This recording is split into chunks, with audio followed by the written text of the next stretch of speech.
Hello everyone, मैं कुणाल शुक्ला आपका मेरे channel Kunal Shukla study zone में स्वागत करता हूं।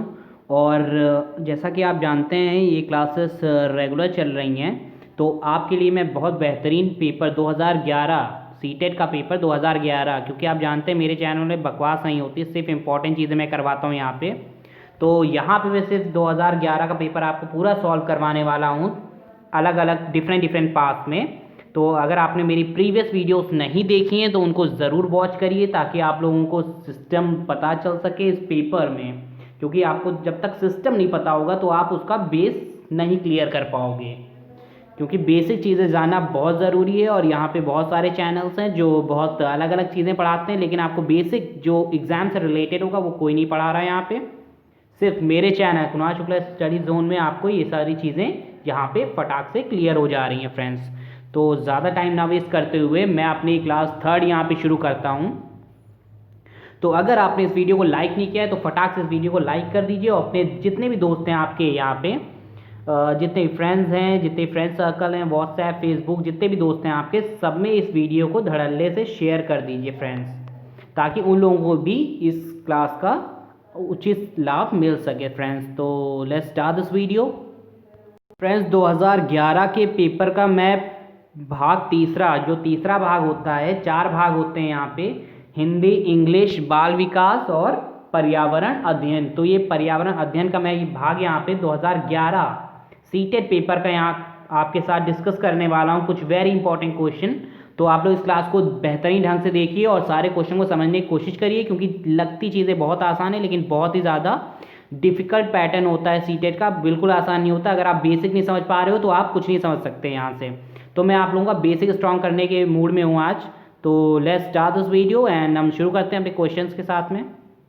फ्रेंड्स देखिए इस वीडियो को, ताकि आपको पता चले पर्यावरण अध्ययन से किस टाइप के प्रश्न पूछे जाते हैं, ईवीएस से, एनवायरमेंटल स्टडीज से, ताकि आप लोग एग्जाम पैटर्न को समझ सकें और सारी चीज़ों को एक ही वीडियो में, शॉर्ट वीडियो में बहुत अच्छे से क्लियर कर सकें यहाँ पे। तो लेट्स स्टार्ट दिस वीडियो। तो फ्रेंड्स क्वेश्चन नंबर फर्स्ट आपकी स्क्रीन पर है, आप इसको पढ़िए और इसका सही जवाब दीजिए कि ये क्या हो सकता है चीज़ें।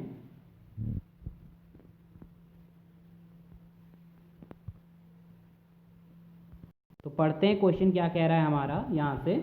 हाँ, तो क्वेश्चन नंबर फर्स्ट जो है यहाँ पे पर्यावरण अध्ययन से कह रहा है कि दत्त कार्य के संबंध में निम्नलिखित में से कौन सा कथन सही है।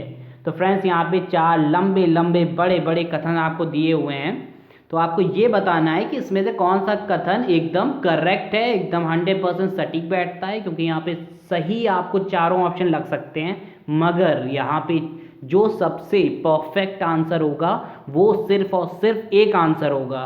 तो वो उसको जानने के लिए आपको सारे ऑप्शन पढ़ने पड़ेंगे और एक एक ऑप्शन को समझना पड़ेगा ही पड़ेगा, उसके बिना आप इसको कर ही नहीं पाओगे। तो पहले तो समझ लेते हैं दत्त कार्य होता क्या है फ्रेंड्स। तो दत्त कार्य का मतलब होता है जो डेली वर्क, जो बच्चों को हम लोग गृह कार्य देते हैं, जो डेली होमवर्क देते हैं, इंग्लिश में डेली वर्क हम इसे कह सकते हैं, तो वही दत्त कार्य होता है। और इसका संबंध किस कथन से है, चलिए कथन पढ़ते हैं, देखते हैं क्या कथन कह रहे हैं ये। दत्त कार्य जो है अभिभावकों, भाइयों बहनों द्वारा अपनी क्षमता के अनुसार किया जा सकता है। भैया अभिभावक, भाई बहन, ये सब कहाँ से आ जाएंगे, जब बच्चों को जो डेली वर्क दिया जा रहा है, होमवर्क दिया जा रहा है, उसमें अभिभावक भाई बहन थोड़ी आएंगे, ये नहीं आ सकते भैया। क्योंकि बच्चा खुद करेगा ना वो सारी चीज़ें, होमवर्क अपना सब यही काम कर देंगे तो बच्चा क्या करेगा यहाँ पे। तो सेकंड ऑप्शन है प्रतिदिन विविधता और अभ्यास कराने के लिए कक्षा कार्य और फिर गृह कार्य के रूप में दत्त कार्य देने की आवश्यकता है। ये थोड़ा थोड़ा ठीक लग रहा है, प्रतिदिन विविधता और अभ्यास कराने के लिए कक्षा कार्य और फिर गृह कार्य के रूप में दत्त कार्य देने की आवश्यकता है। चलिए आगे पढ़ लेते हैं, देखते हैं हो सकता है इससे बेटर हमें ऑप्शन मिल जाए।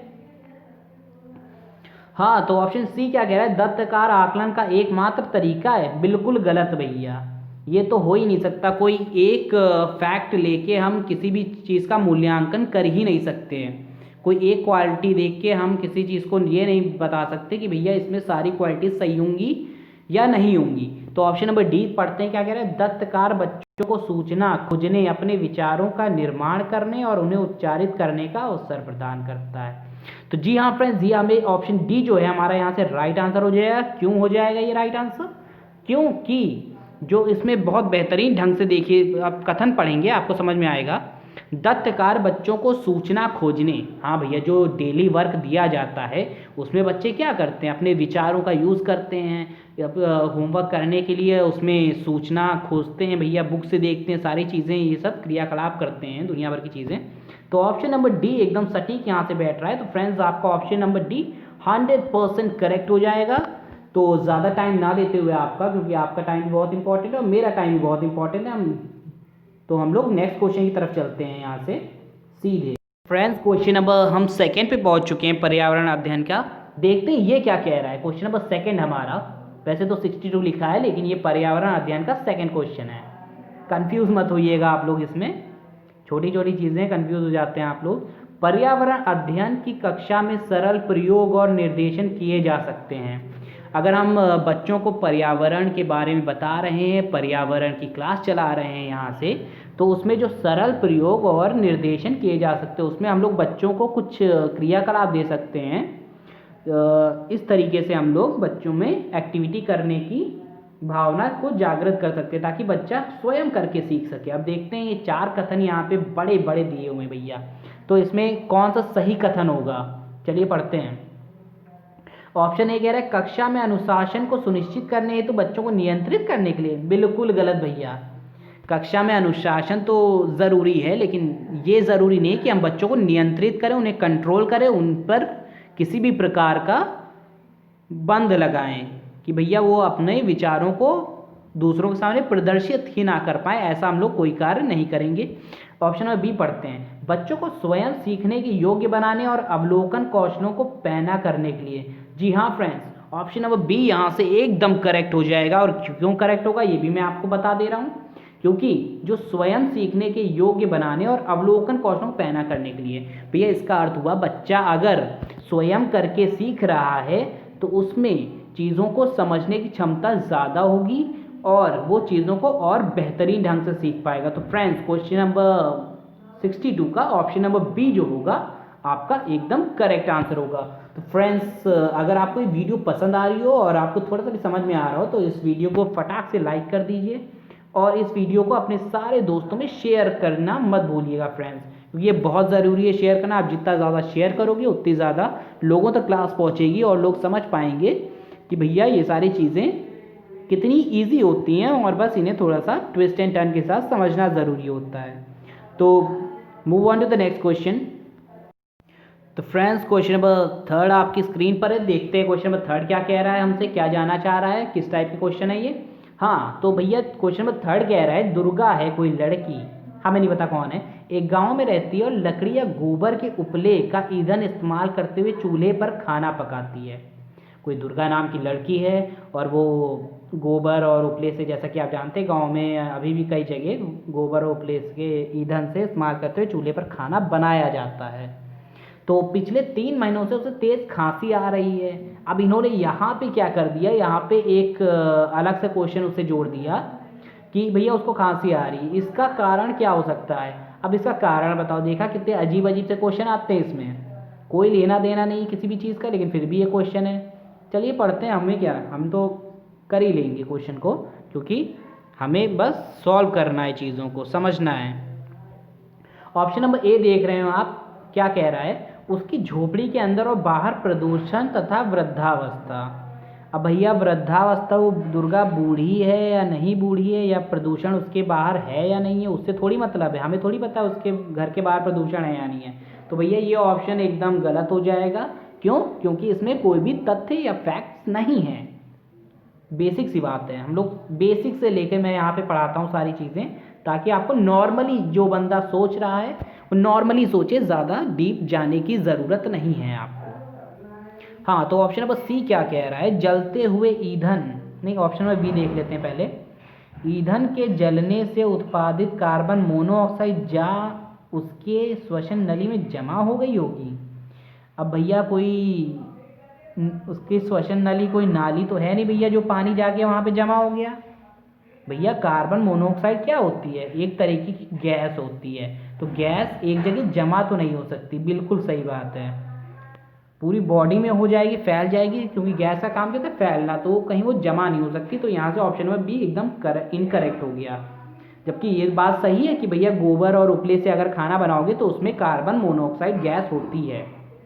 नेक्स्ट देखते हैं, ऑप्शन नंबर सी क्या कह रहा है फ्रेंड्स, आप देख सकते हो on your screen. Option number C कह रहा है जलते हुए ईंधन से उत्पादित जो काला धुआं है उसके श्वसन नली में जमा हो गया होगा।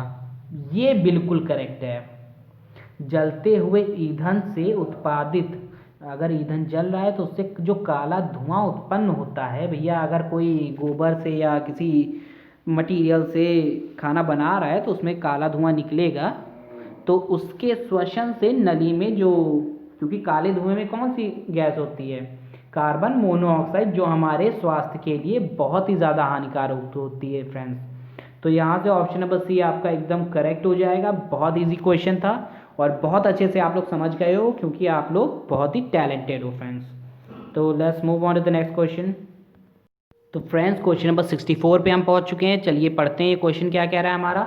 एक विद्यालय में राजस्थान के लिए, कोई राजस्थान का विद्यालय है यहाँ पे दोस्तों, तो उसमें कक्षा 5 के बच्चों के शैक्षिक भ्रमण का योजना बनाई भैया। कि भैया शैक्षिक भ्रमण का मतलब है जो शिक्षा से रिलेटेड जो भ्रमण कराया जाता है विद्यार्थियों को, तो उसे हम शैक्षिक भ्रमण कहते हैं। ठीक है, तो भ्रमण के दौरान बच्चों से आपकी क्या अपेक्षाएं रहेंगी, मतलब बच्चे वहाँ पे जाके क्या सीखें क्या करें, तो वो अपेक्षाएं के अंतर्गत आ गया। तो ये 4 ऑप्शन है, उसमें से हमें फटाक से बताना है कि भैया इसका आंसर क्या होगा, क्योंकि हमारे पास टाइम बहुत कम है और एग्ज़ाम में टाइम बहुत ही ज़्यादा नीडेड होता है, बहुत ज़्यादा ज़रूरी होता है। ऑप्शन नंबर ए पढ़ते हैं, चीज़ों के बारे में बिना कोई प्रश्न पूछे सभी का अवलोकन करना चाहिए। अवलोकन मतलब उसको देखना समझना। अब भैया अगर कोई बच्चा किसी चीज़ को बिना प्रश्न पूछे अगर सिर्फ देख रहा है समझ रहा है तो भैया वो इंटरेस्टेड नहीं है, तो ये अपेक्षाओं के अंतर्गत नहीं आएगा, बिल्कुल गलत। उन्हें आनंद उठाना चाहिए। नहीं भैया, अगर बच्चा सीखने के पर्पज़ से जा रहा है तो उसको कुछ ना कुछ सीखना भी चाहिए, तो आनंद भैया मज़े लेने के लिए तो जा नहीं रहा है। ऑप्शन नंबर सी क्या है, उन्हें ध्यान से अवलोकन करना चाहिए, टिप्पणियां दर्ज करनी चाहिए और बाकी बच्चों तथा शिक्षक के साथ में अपनी अवलोकनाओं को बांटना चाहिए। अब भैया ये कथन सबसे बड़ा है और सबसे सुंदर भी दिख रहा है यहाँ से, क्यों, क्योंकि इसमें सारी चीज़ें दी हुई हैं बच्चों से। इसमें कहा गया है कि उन्हें ध्यान से अवलोकन करना चाहिए, चीज़ों को देखना चाहिए, उस पर टिप्पणी करनी चाहिए, ताकि हमें पता चल सके बच्चा इसमें इंटरेस्टेड है और वो सीखना चाह रहा है, और शिक्षक के साथ अपनी जो भी एक्सपीरियंस है उसको बांटना चाहिए। तो ऑप्शन नंबर सी फ्रेंड्स यहाँ पे 100% राइट है। तो हम बढ़ते हैं नेक्स्ट क्वेश्चन की तरफ, क्योंकि अपने पास टाइम बहुत कम है and we have to cover all the questions of this topic. देखिए फ्रेंड्स क्वेश्चन नंबर 65 कितना अजीब सा क्वेश्चन है, इन्होंने सीटेट में डाल दिया है। चलिए पढ़ लेते हैं इसको भी, क्योंकि करना तो है ही, हम लोगों को सारी चीज़ें कवर करनी पड़ेंगी ही। तो ये क्वेश्चन क्या कह रहा है, रानी अपने घर का कूड़ा नीचे दर्शाए तरीकों से 2 ढेरियों में अलग करती है। भैया 2 ढेरी हैं उसके पास, उसने ये सारी, इस ढेरी में ये सारी चीज़ डाल दी, इस ढेरी में ये सारी चीज़ डाल दी। एक में केले का छिलका, सब्जियों के छिलके, सूखी पत्तियाँ, ये सारी चीज़ें डाल दी, और एक में जैम की बोतल, सॉस की बोतल, ये फलाना धमाका चीज़ें डाल दी। तो भैया आप ऑप्शन में देखते हैं क्या हो सकता है यहाँ से। हाँ, तो ऑप्शन में क्या कह रहा है, रीना ने 2 ढेरियों को कूड़ा निम्न आधार पर अलग किया, अलग अलग आधार पर अलग किया है। यहाँ पे 2 ढेरियाँ उसने बनाई थी, तो किस आधार पे अलग किया वो हमें बताना है। तो पहला ऑप्शन है यहाँ पे दुर्गंध है, दुर्गंध रहित है। नहीं भैया, दुर्गंध का कोई, सारे तो दुर्गंध मार रहे होंगे, जब कूड़ा है तो भैया दुर्गंध तो मारेगा ही। तो ऑप्शन भी क्या है, अपघटित होने वाले, अपघटित नहीं होने वाले, बिल्कुल सही फ्रेंड्स, ऑप्शन ए है, अपघटित होने वाले और अपघटित नहीं होने वाले। तो ये जो इधर फर्स्ट आपकी ढेरी उसमें केले का छिलका, ये सब क्या है, अपघटित पदार्थ हैं, ये मिट्टी में मिल जाते हैं। ठीक है, और ये क्या है, जो जैम की बोतल, ये सब क्या है, अपघटित नहीं होने वाले पदार्थ हैं, क्योंकि ये सारी चीज़ें मिट्टी में नहीं मिलते हैं और ये बहुत ही हानिकारक पदार्थ होते हैं। तो ऑप्शन नंबर बी फ्रेंड्स आपका यहाँ से राइट आंसर होगा। बढ़ते हैं नेक्स्ट क्वेश्चन की तरफ। फ्रेंड्स क्वेश्चन नंबर 66 आपकी स्क्रीन पर है, आपको फटाक से बताना है इसका राइट आंसर क्या हो सकता है। दोपहर के भोजन, क्वेश्चन पढ़ रहे हैं हम लोग, दोपहर के भोजन अवकाश के बाद पर्यावरण अध्ययन पढ़ाते समय आप यह पाते कि बच्चा पाठ में रुचि नहीं ले रहा है, तो आप क्या करेंगे भैया। इसमें एक सिचुएशन दे दी गई। किस टाइप के क्वेश्चन आते हैं, कितने अजीब अजीब टाइप के क्वेश्चन यहाँ पूछे जा रहे हैं। इसमें यहाँ पे आपको सिचुएशन दी गई कि आप अगर पर्यावरण पढ़ा रहे हो किसी बच्चे को और वो रुचि नहीं ले रहा है, वो इंटरेस्ट नहीं ले रहा है, तो आप क्या करोगे। ऑप्शन पढ़ते हैं। बच्चों से कहेंगे कि वे डेस्क पर सिर रखकर आराम करें। नहीं भैया, ऑप्शन नंबर ए बिल्कुल गलत है। हम ये थोड़ी कहते हैं भैया तुम सो जाओ, तुम्हें पढ़ने का मन नहीं कर रहा है तो तुम तकिया लेके सो जाओ, ऐसा कुछ नहीं होने वाला है। पाठ को रोचक बनाने के लिए बहुआयामी बुद्धि पर आधारित दृश्य श्रव्य सामग्रियों का प्रयोग करेंगे। बिल्कुल सही जवाब। क्यों?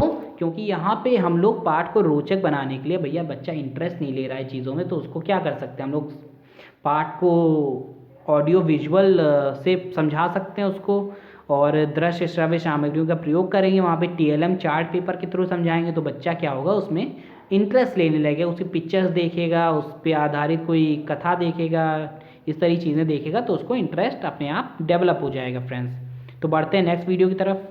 नंबर 68 फ्रेंड्स आपकी स्क्रीन पर, आपको बताना है इसका राइट आंसर। तुरंत आप कमेंट बॉक्स में टाइप कर दीजिए जो भी आपको इसका राइट आंसर लगता है, ABCD 4 ऑप्शन में से। तो पढ़ते हैं क्वेश्चन क्या कह रहा है हमारा।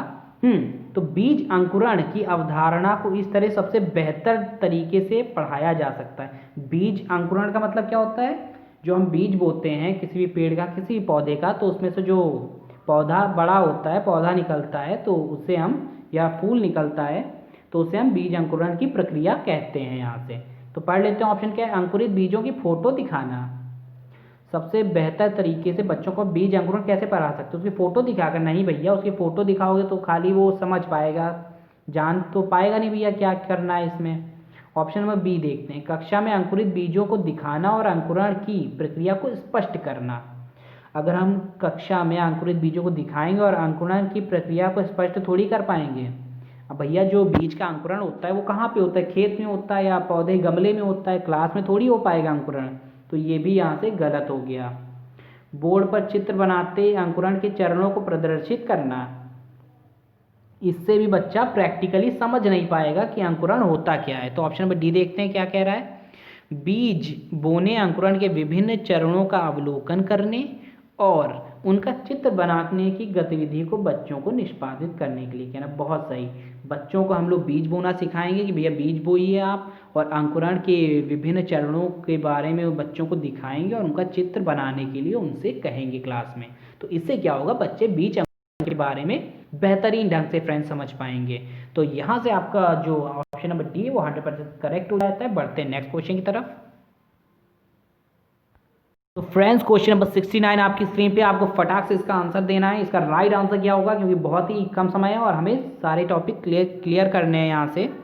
तो आप लोग बहुत समझदार हो, इसका राइट आंसर आप खुद से दिमाग लगा के दे सकते हो कि भैया यहाँ पे क्या होगा इसका राइट आंसर। ठीक है फ्रेंड्स, पढ़ लेते हैं क्वेश्चन क्या कह रहा है। मीरा और दिव्या जो है छोटी लड़कियाँ हैं, ठीक है, छोटी लड़कियाँ समझ गए। मीरा समोसा, कटलेट और डबल रोटी खाना पसंद करती है। ठीक है भैया, कुछ भी खाए, हमसे क्या मतलब। जबकि दिव्या ऐसे भोजन पसंद करती है जिसमें लौह तत्व की कमी है।